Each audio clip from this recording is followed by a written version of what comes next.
This image that looks like it came straight out of a nightmare was made by the same artist who painted the Great Wave off Kanagawa. And by the way, that wave isn't as innocent as it seems. If you read it the Japanese way, from right to left, it's not a wave about to strike. It's a wave that already has. The boats are lost. Everything is silent. That same silence runs through Hokusai's other works, but this time there are no waves, only ghosts, floating heads, skeletons rising from the water, an entire series dedicated to the afterlife. But why would a genius like Hokusai create something like this? Long before horror movies or Stephen King stories existed, Japan already had its own way of summoning fear. It was called a Hyaku Monogatari, which literally means 100 ghost stories. The tradition was as simple as it was chilling. A group of people would gather at night, light 100 candles, and take turns telling tales of spirits, apparitions, and curses. With each story told, one candle would be extinguished, and when the final flame went out, it was said that something from the other world could appear. It wasn't just a game, it was a ritual, a way to connect with the beyond, and Hokusai was fascinated by it. Instead of telling these stories with words, he chose to draw them.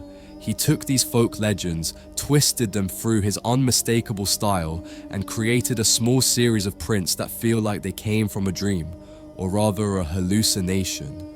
These weren't just illustrations. Each image is a story on its own. You don't need to read anything to feel that something is there, something that shouldn't be. And that's what we're about to explore.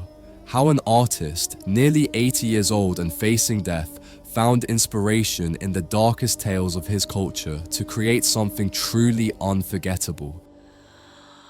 The story of Oiwa is one of the most well-known tales in kabuki theater and Japanese folklore, and also one of the most tragic.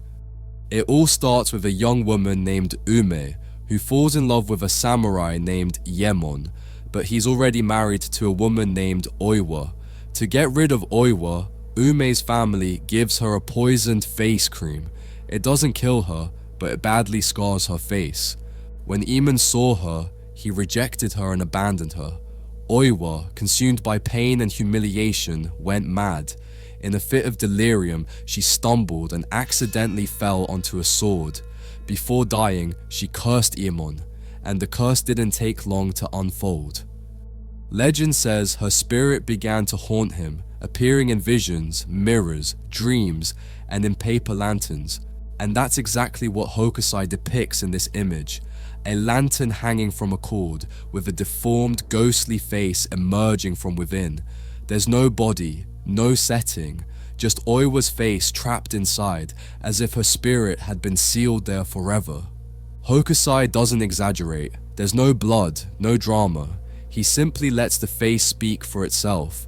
An open, asymmetrical mouth, a wrinkled face twisted to one side with a blank, lifeless expression. The story of Kohada Koheiji has all the elements of a tragedy, with a twist that turns it into a nightmare with dark humor.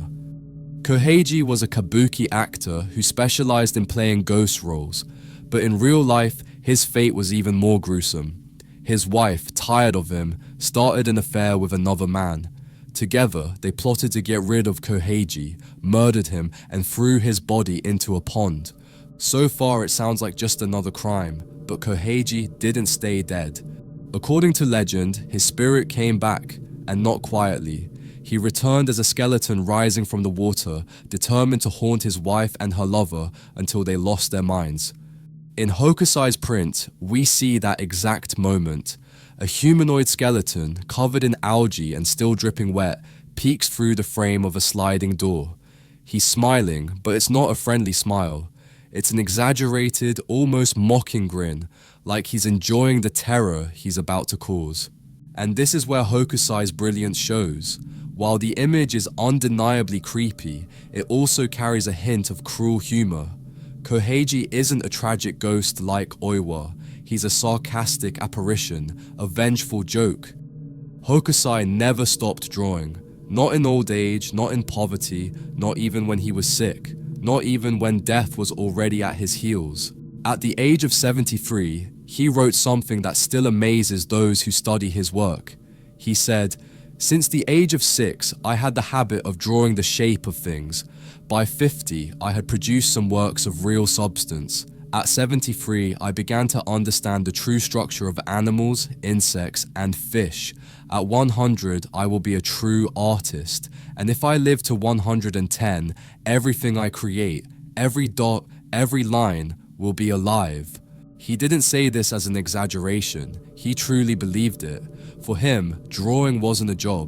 It was a way to get closer to the essence of things, and perhaps a way to keep one foot in this world and one in the next. He died at the age of 88, and in those final years, when he knew his time was running out, his art changed. He moved away from serene landscapes and theatrical scenes and turned towards something rawer, more intimate. He began to draw ghosts, apparitions, skeletons, not as a commercial gesture, but as a need. It's said that in his last days, even bedridden, he would still ask for paper and brush. He wanted to keep drawing, even from his bed, as if one more line could hold on to life a little longer, or prepare him for what was coming. That's why these prints aren't just depictions of horror, they're part of his farewell, his way of imagining what lies beyond. Hokusai didn't just paint the dead, he spoke with them, and though he never reached 100, his legacy makes you wonder if in a way he did. Because there's something in these drawings that still feels alive, something that cannot be erased. Thanks for sticking around until the end. Now tell me in the comments, which of these prints disturbed you the most? Or which one did you find the most fascinating? I read everything you write, and I love when conversations start around these artworks. And if you enjoy these journeys into the darker side of art, I've already got more videos coming that are just as unsettling. So if you haven't already, make sure to subscribe so you don't miss a thing. And if you'd like to have some of these prints in your own collection, check out the link I've left in the description. You can buy your favorite artwork, along with over 500 hand-picked pieces to choose from and collect. Shipping is completely free worldwide, and every purchase helps support the channel so I can keep making videos like this one. Thanks for your support. See you in the next video.